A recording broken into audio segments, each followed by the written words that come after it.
Hey New York, this is Aszaviyo.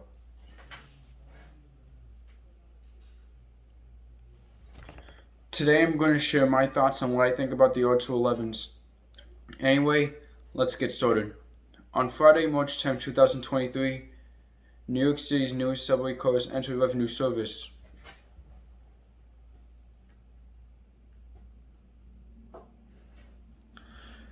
Through the next few months, these cars will be tested on the A line for passengers to board as if it's a normal train.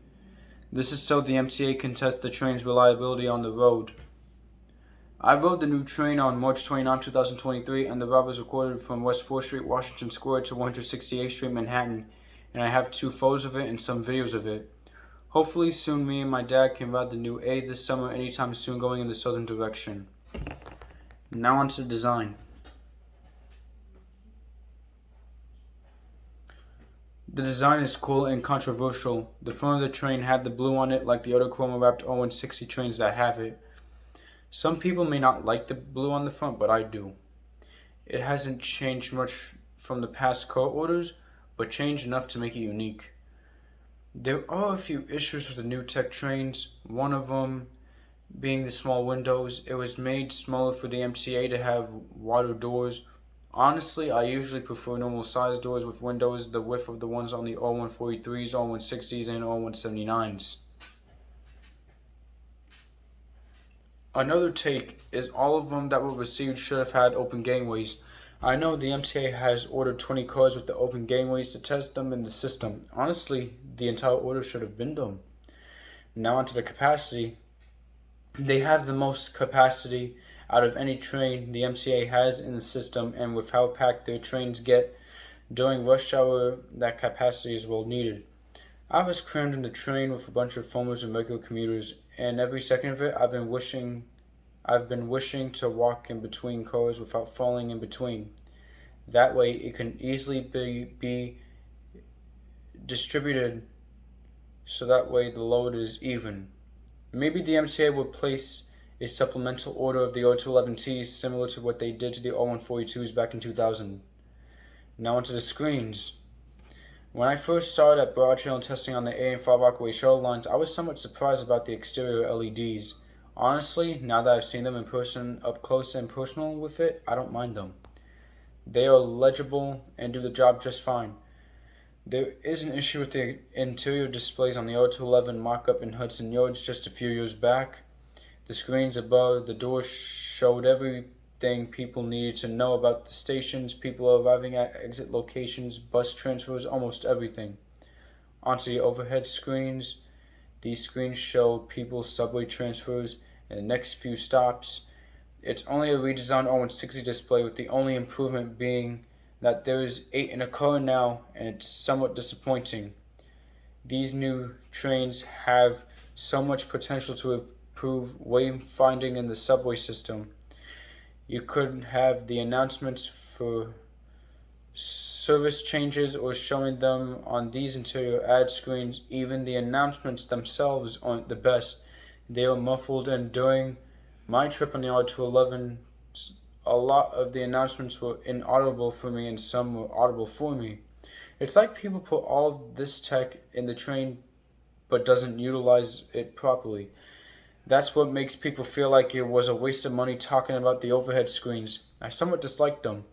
The LEDs are really hard on the eyes, and the text is so big that some full words can't fit on the display.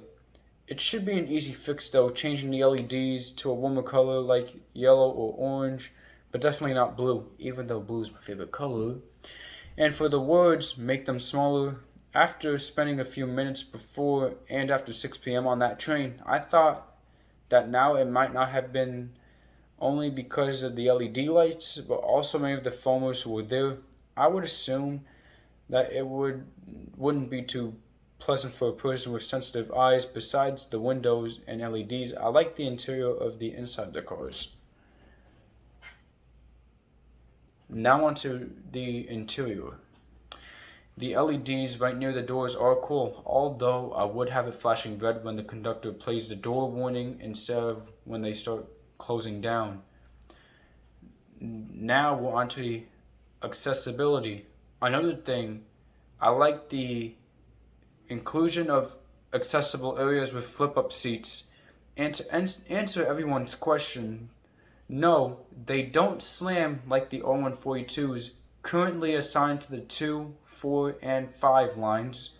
There is one issue I have about the CBTC boxes at the end of the cars.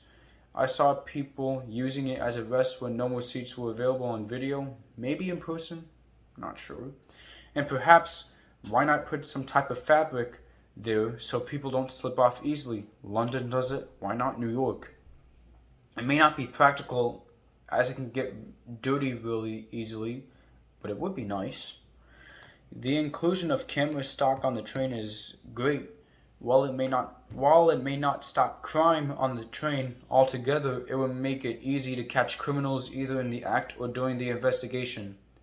Now on to the build quality. I like the build quality of the train. Everything seems sturdy, not like the R160's where all the panels will shake as the train is moving. Everything stays in its place, and I actually like that. Onto the sound dampening. I also like the level of sound dampening. It doesn't kill all of the sound from the exteriors, so you can still hear the traction motors and track joints. It's also not non-existent to where you're hearing literally everything that happens on the outside of the train. After all the R211's is a solid train. Nice to ride where the foamers aren't present. Just not a huge difference from what the MTA has seen in the system before. On now to my conclusion. Maybe some of the issues are only exclusive to the pilot program and will be fixed with the production units. If you plan to ride the R211As on the A line, I suggest waiting at least a week or wait for another day to do it with your parents. What do you think of the new R211's? Have you rode it yet? Alright, Aszaviyo fans. I'll be back with new subway rides on video and new M125 bus rides on video. Stay safe, stay healthy. Aszaviyo signing off.